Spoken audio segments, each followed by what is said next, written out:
mõned kuud tagasi, kui meie saates oli juttu soojustusvärvist Branja, lubasime teile, et läheme uudistama ka meie kuulsale jäälõhkule Suur Tõll, mida selle värviga seal tehakse. Mis eesmärgil need värvimistööd praegu siin Suure Tõllu peal käivad?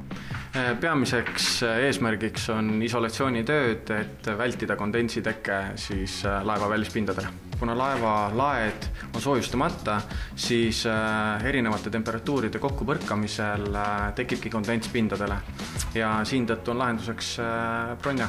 Me oleme Branjaga olnud juba pea 3 aastat, et me oleme erinevatel suurtel objektidel kasutanud seda ja just kondentsi vältimise tõttu ja siin eelmine kevad tehti katsepinnad, mida siis mõõdeti terve talv ja siis selgus, et see värv toimib niimoodi, nagu ta peab toimima ja siis seetõttu on otsustatud ka nüüd terve laeva tööd ette võtta. Torud, mis on värvimata, need olid jahedad, aga laepind oli ka katsus isegi meeldivalt soe.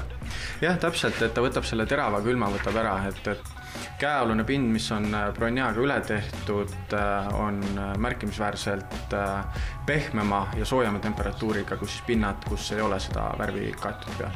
Ja ilmselt on televites praegu ka inimesi, kes ei ole veel Branjast mitte midagi kuulnud.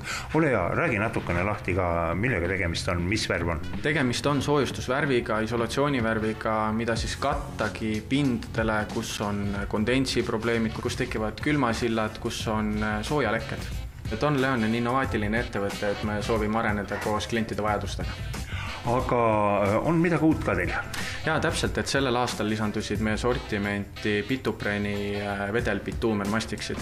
Et tegemist on praktiliselt vedelakummiga, mida siis katta katustele, hüdroisolatsiooniks fundamentidele, et selle nii-öelda kasutusvaldkond on äärmiselt lai. Esimesed tooted on meil juba kohal, oleme ka esimesed katseobjektid ära teinud, et õige pea koos nurgakiviga lähme ka Eestis bitupreni katseobjektidele.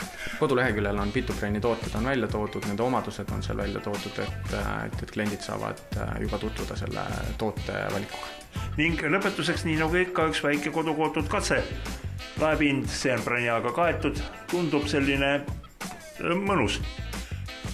Toru kõrval, see on värvimata, oluliselt jahedam. Nii et värvi kasutamisel efekt täitsa olemas.